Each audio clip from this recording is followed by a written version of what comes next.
kalau ibunya nggak tenang, rumah tuh nggak tenang.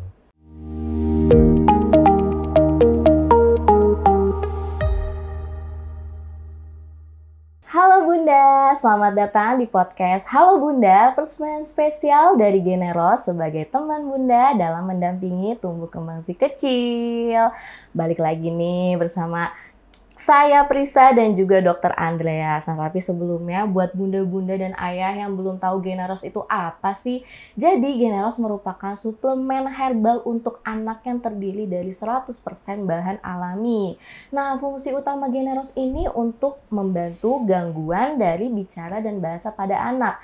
Tapi nggak hanya itu aja, Generos juga bisa nih meningkatkan kecerdasan serta meningkatkan imun tubuh bagi si kecil. Nah, untuk ayah bunda yang belum tahu dan mau tahu apa sih lebih lengkapnya itu Generos, bisa langsung kunjungi media sosial kita yang ada di bawah ini. Oke, kita balik lagi nih bersama dengan Dokter Andreas, dokter spesialis anak. Nah, tadi kan kita udah bahas nih ya dok ya, terkait dengan dampak stres terhadap bunda. Ya, nah kita tuh juga bagi yang bunda-bunda belum tahu tadi kita membahas apa, kita mau nih bunda-bunda nonton dulu ya dok ya. Di segmen sebelumnya ada di description box di bawah ini. Nah, untuk segmen kali ini kita akan membahas peran ayah nih dok. Peran ayah dan pengaruhnya apa sih ternyata ke pola asuh si kecil ini. Jadi kita langsung aja ya dok ya. Nah, apakah ayah itu berperan aktif ya dok ya untuk menurunkan stres pada bunda? Nah, apa yang harus ayah lakukan untuk mengurangi stres pada bunda? Oke. Kalau udah ngedengerin yang sebelumnya nih segmen 1, pasti nyambung di segmen 2. Tadi salah satu penyebab stres itu adalah lingkup keluarga pertama ya, circle satunya itu adalah pasangannya pastinya ya. Nah, pasangannya ini, si suami ini atau si ayah ini berperan bisa mengurangi stres atau justru menambah stres. Nah, tugasnya sekarang perannya ayah, bagaimana supaya si ibu yang udah stres menjadi seorang ibu, itu kita bantuin. Yang pertama ketika lahiran. Itu yang paling pertama ya jelas harus mendampingin. Yang kedua ketika menyusui kita memijat si ibu, si ayah itu memijat ya namanya pijat oksitosin. Tujuannya apa sih? Relaksasi. Tujuannya relaksasi gitu. Yang ketiga memenuhi kebutuhan nutrisi si ibu. Baik itu dari hamil sampai dia menyusui atau nanti bahkan sudah tidak menyusui. Itu tetap harus ya namanya seorang ayah gitu harus memenuhi kebutuhan nutrisinya. Suka nggak suka. Yang berikutnya lagi apa sih yang dikerjakan seorang ayah dengan harapan bahwa si ibu ini menjadi seorang sosok ibu yang baik gitu kan. Kan kalau ibunya nggak tenang, rumah tuh nggak tenang. Nah, tapi kalau rumahnya nggak tenang karena si ibunya nggak tenang, tugas pertama ya tugas si ayah nemenin. Artinya apa? Si ayah lah yang bisa meredam gitu loh. Si ibu kan emang tipikalnya namanya ibu-ibu. Meluap-meluap ya kan, terus keluarlah emosinya karena memang mereka perasaannya lebih gede dibanding logikanya. Ya kita lah yang ngalah sedikit gitu si ayah untuk apa? Ya udahlah gitu ngalah sedikit sambil nanti kalau udah reda baru kita selip-selipin tuh. Kamu tuh gini, kamu tuh gini gitu loh. Tapi jangan begitu dia lagi sung gitu kan bapaknya serang. Tuh. Terus peran berikutnya adalah si ayah ini justru malah sebenarnya ya kalau di muslim itu bahwa si ayah inilah yang merawat si anak. Sebenarnya si ibu tuh cuma bantuin.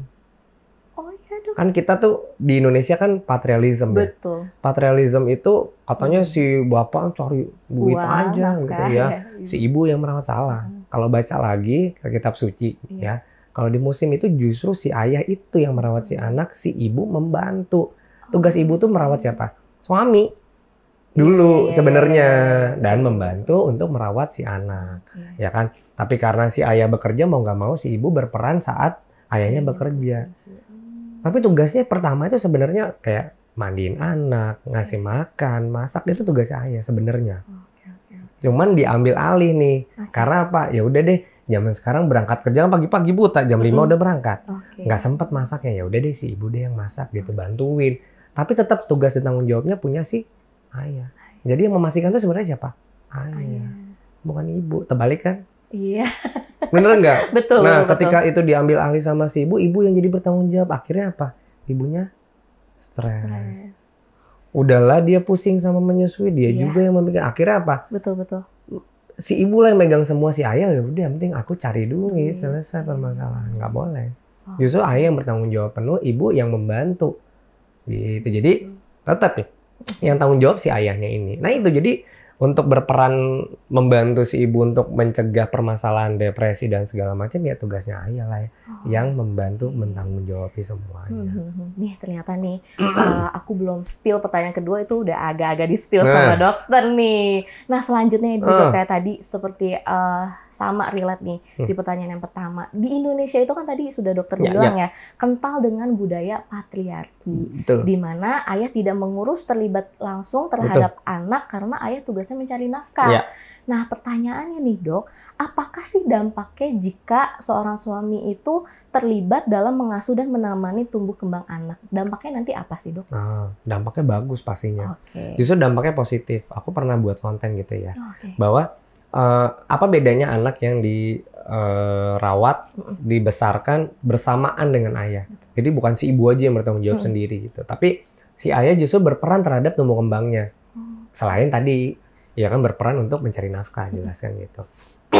Seorang anak yang didukung tumbuh kembangnya melalui atau lewat si ayah lebih besar perannya itu, justru anaknya tahan, banting, mandiri. Ketiga, anaknya itu mampu menjadi sosok yang akhirnya nanti ketika dewasa tuh mentalnya tuh terbentuk dengan baik. Dan gitu anaknya nih ya, rata-rata yang dipegang sama seorang ayah, itu anaknya menjadi lebih kreatif.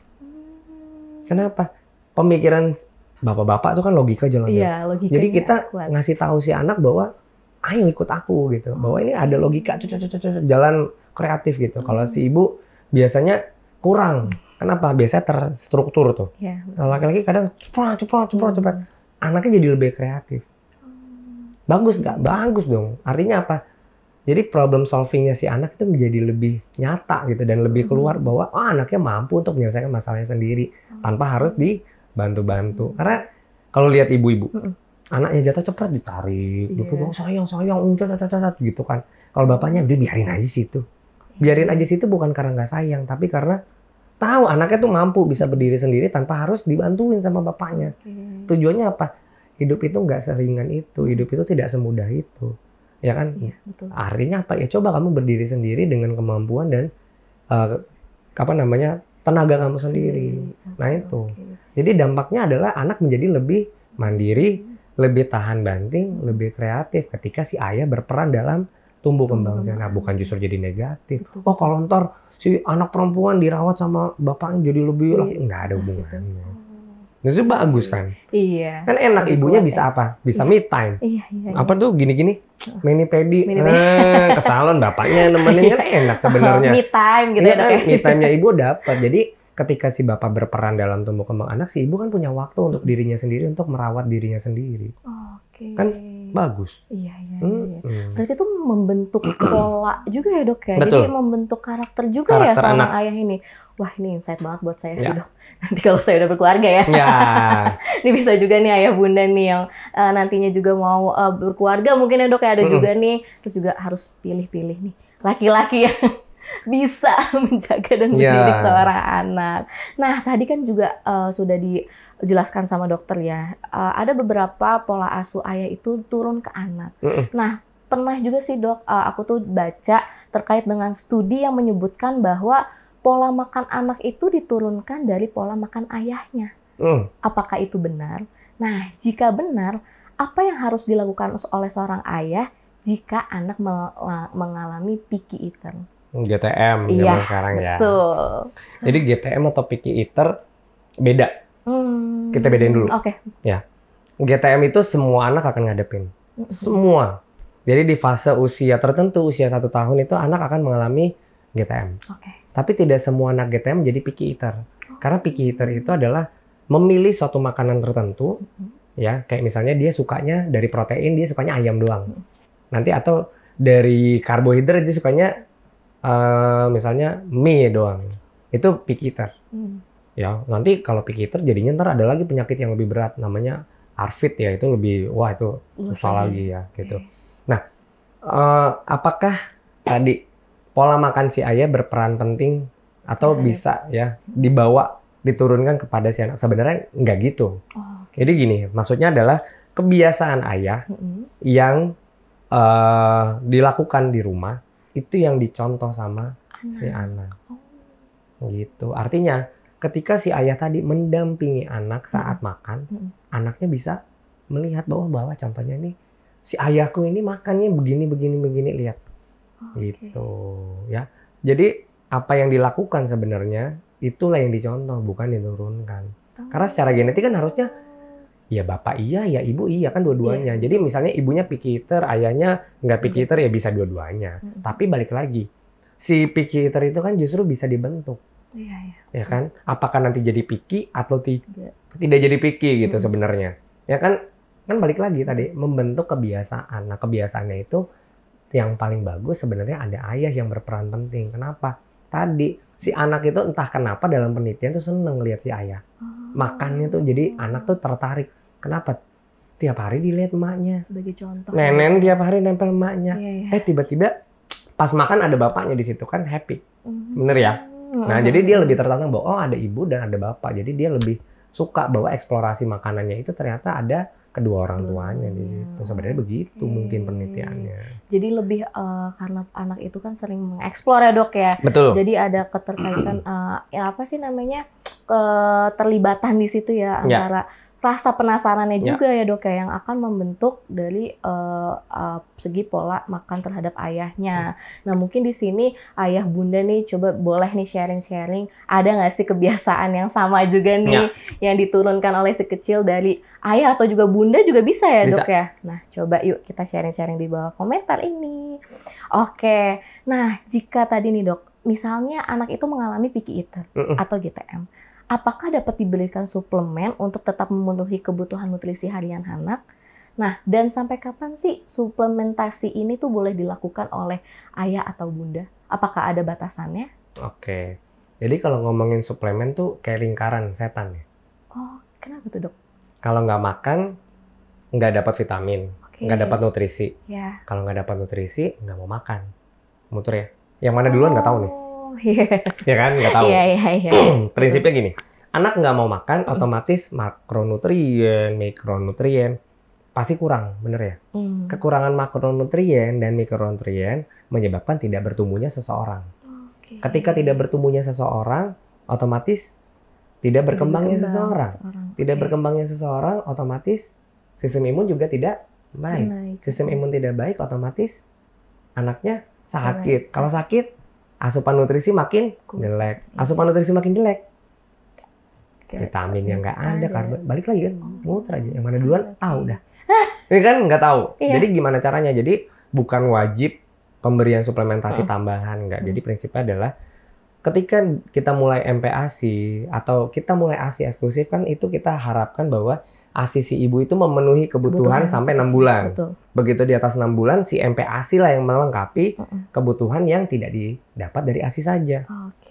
Nah, ketika MPASI ini dimulai, kan kita nggak pernah tahu bahwa si anak ini sehebat apa bisa membentuk pola makan yang baik. Namanya lagi belajar tadi, sabar. Ketika lagi belajar, kita cari mana suplementasi yang wajib dipenuhi, di mana anak belum mampu makan banyak. Yang nggak bisa, mau nggak mau suplementasi. Kayak misalnya zat besi, kayak misalnya vitamin D, itu kan wajib disuplementasi. Nah, ketika itu tidak disuplementasi, apa yang terjadi? Tadi, lingkaran setannya muter. Nggak mau makan, makin nggak mau makan, makin nggak mau makan, makin nggak mau makan, makin ya udah, makin nggak ada. Nah, sama juga kayak suplementasi yang lain. Dok, anaknya nggak mau makan, boleh nggak disuplementasi? Boleh. Kenapa tadi? Ketika nggak makan, otomatis nggak ada nutrisinya.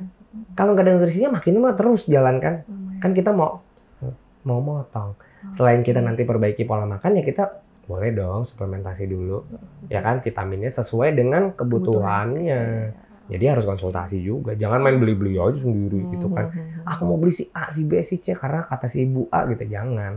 Tapi itu wajib menurut aku. Dalam keilmuanku dulu ya kita belajar di stase namanya nutrisi metabolik gitu, nutrisi dan penyakit metabolik, bahwa pemberian vitamin itu pada anak-anak yang kekurangan gizi itu diperlukan. Sangat diperlukan. Nah, tapi balik lagi harus datang ke dokter untuk pastikan bahwa apa saja yang boleh dikasih. Karena ada yang nggak boleh, ada yang boleh. Nah, itu dia. Jadi jangan main beli sendiri, nanti bahaya soalnya gitu. Jadi intinya ya Bunda, suplemen itu tetap harus diberikan asalkan ada konsultasi dengan dokter spesialis terlebih dahulu. Jadi ini yang bisa aku simpulkan, ternyata untuk pemberian suplemen ini kita juga harus sebagai orang tua tuh harus mempunyai ilmu dan juga pola parenting sebagai ini ya dok ya, apa sih untuk keterlibatan dalam suplemen yang terbaik untuk anak, karena nggak semua suplemen ternyata semua anak itu cocok dengan suplemen tersebut. Betul banget. Oke deh nih dok, nih kebetulan kita udah sampai di penghujung acara, nggak kerasa banget nih ayah bunda ya. Nah yang tadi hal yang bisa Prisa simpulkan itu yang pertama memang peran ayah itu ternyata penting banget ya dok ya. Peran ayah penting banget dan juga ternyata tuh anak itu memperlakukan atau mempercontoh dari segi orang tua juga ya dok ya, terutama dari segi ayahnya. Ini insightful banget sih dok, dan untuk juga ayah bunda mungkin anaknya sedang picky eater itu juga tetap harus dikonsultasikan terkait dengan suplemennya cocok atau tidak untuk si kecil. Nah nggak kerasa nih dok, udah sampai sini aja pembahasan kita. Terima kasih banyak kepada Dokter Andre yang sudah membuat ini tuh sebagai apa ya dok ya, sebagai insight ya untuk ayah bunda tuh zaman sekarang tuh relate banget loh sama pembahasan dokter yang tadi gitu, bisa jadi contoh buat ayah bunda juga. Oke deh, sampai di sini aja ya dok ya, dan ayah bunda terima kasih banget untuk udah setia nonton podcast Halo Bunda. Nah Prisa mau nge-spill sedikit, jadi Generos itu akan mengadakan Generos Festival 2.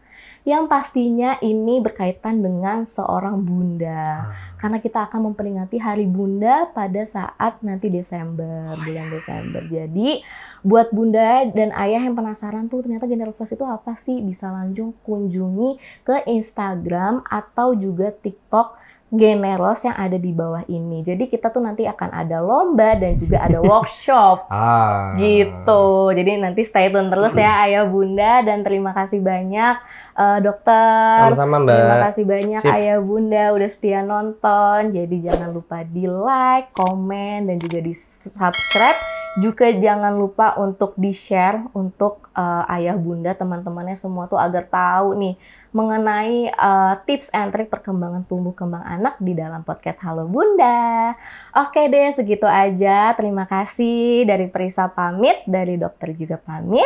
Sampai jumpa di podcast Halo Bunda, ruang informasi keluarga sehat.